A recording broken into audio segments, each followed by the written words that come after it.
Hi guys, Chris here with Super Savvy Travelers. Hey, we talk a lot about properties in Italy value, and we do feature a lot of inexpensive properties. There's no question about that.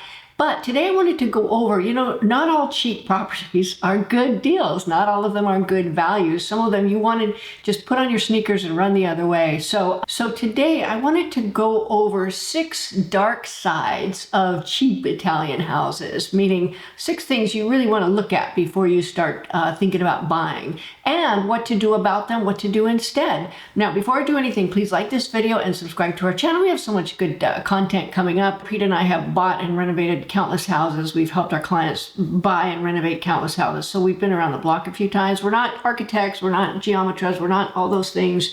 We just have been through the mill a few times. Now, I think everybody has a dream of finding their dream home in Italy, an inexpensive property, a real deal, something that they can do a whole under the Tuscan sun thing with.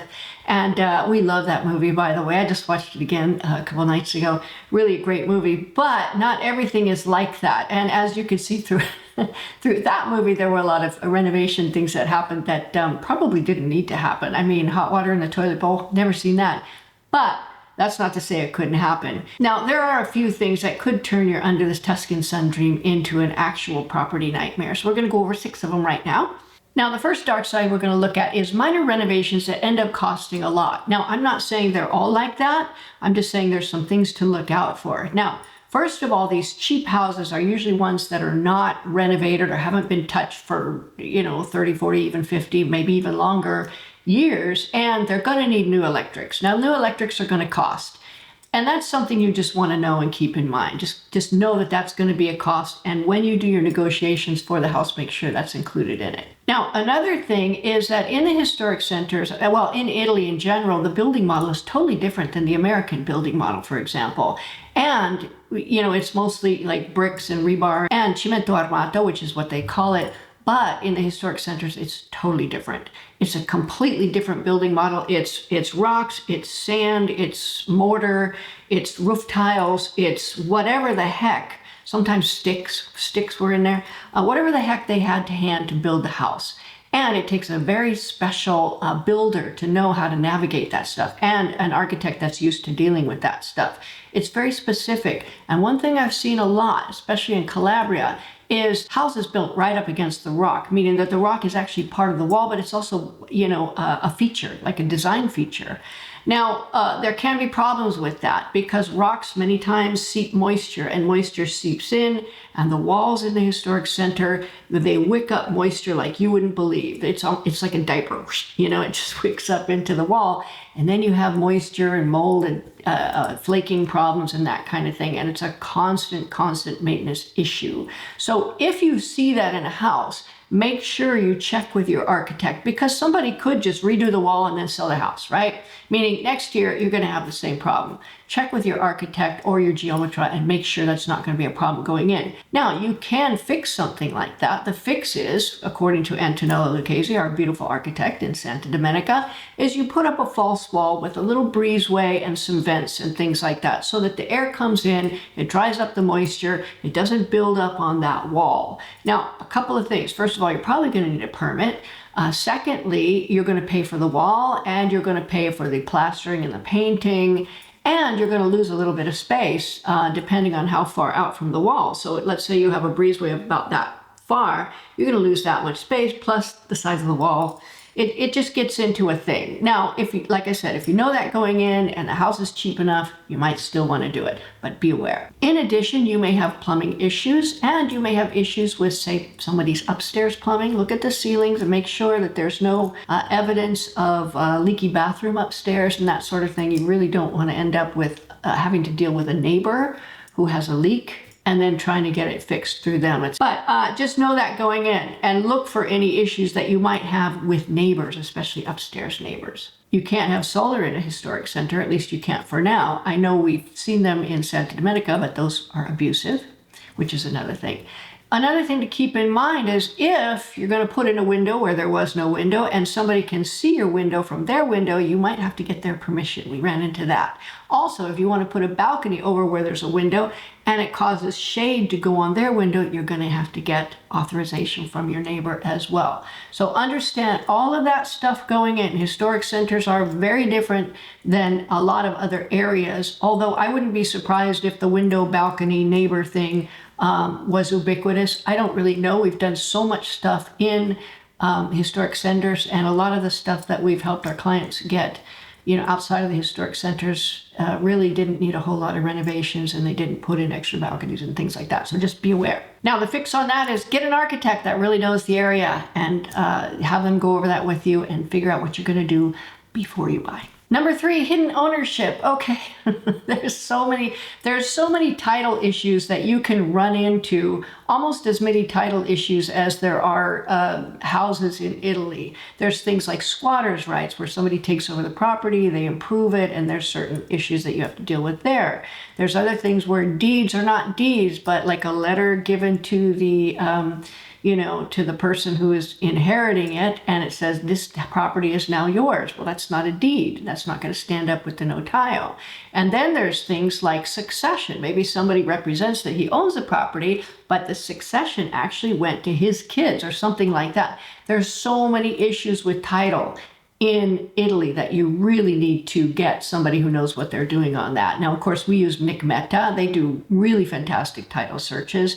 And I think you can be very, very confident that everything is in order. They also go over your documents, things like your compromesso, which is the promise to buy and sell. That has to be done correctly, or you can take a bath. You can take a financial bath. Also, all of the agreements and things beforehand, setting up your dedicated notaio account, all of those things they can take care of, which is really, really great. You just hand it to them and they tie it up in a bow and hand it back on a silver platter. It's wonderful. Number 4, we have abusive additions, abusive renovations, and we've probably gone over this one. If I'm not harping about the floor plans in all my previous videos, which is very important, I'm harping about abusive additions. They are ubiquitous, especially in southern Italy. And many times these sellers will disclose it to you, but sometimes they won't. And you need to make sure that you know if those renovations are permitted or not. It's so vital. I keep bringing up the situation where there was a whole wing put on a house. Obviously, there was issues with that, no permits at all. Anybody buying that property is buying a world of hurt. I'll just tell you that. We actually did not put it on the channel for that reason. So make sure that everything that's been done in your property is permitted. Now, there are certain provisions about stuff being done before 1966. We're not even going to worry about that. If stuff was done before 1966, you're probably going to have to redo it anyway.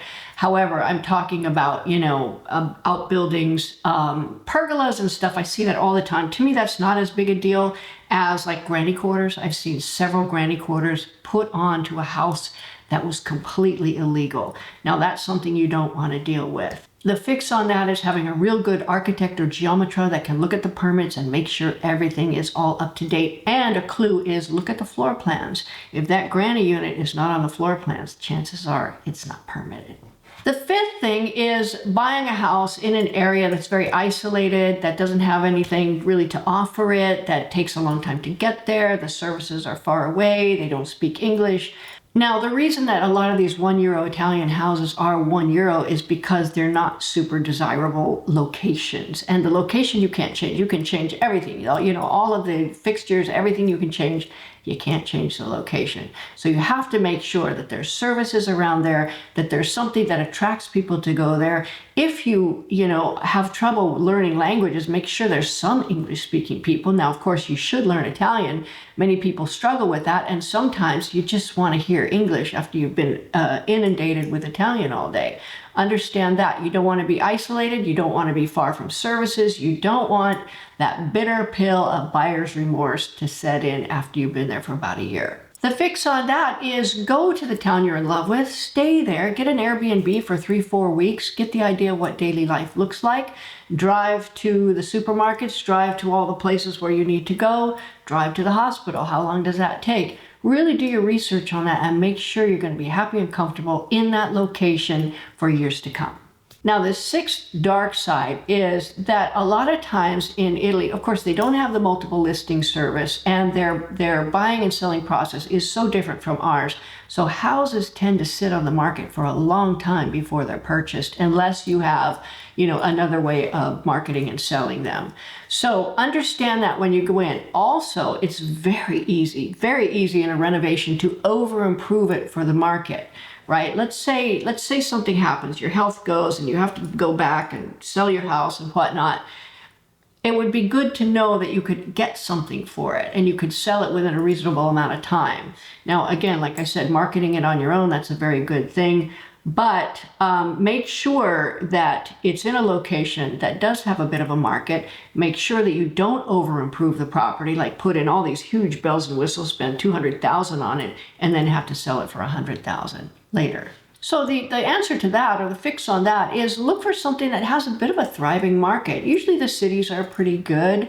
There are also situations like in Santa Domenica Tila where we brought the market with us. Scalea is pretty thriving, and we did a lot there. Our other friends did a lot there. Other YouTube friends did a lot there, and it has a pretty good thriving market. So look at that before you purchase and make sure that there's something happening in the real estate market there before you purchase. If you ever have to sell, hopefully you never do, it wouldn't be a huge problem to turn the property around pretty quickly. So in short, in summary, you can buy a cheap house in Italy. It can be a fabulous value. And as you know, on our channel, we try to look for the good values. We look for things like, what's it going to cost to do a little love on this thing? What's it going to cost to fully renovate on this thing? What's the asking price? Where's it located? We look at all of those things based on our observation and experience, and we present the ones that we think are the best value, or at least are worth looking at.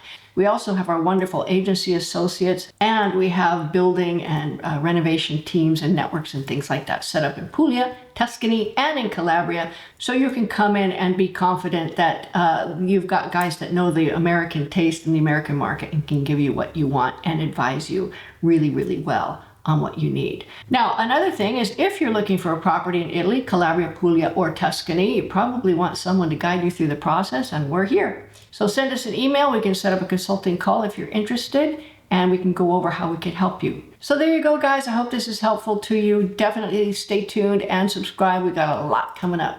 See you soon.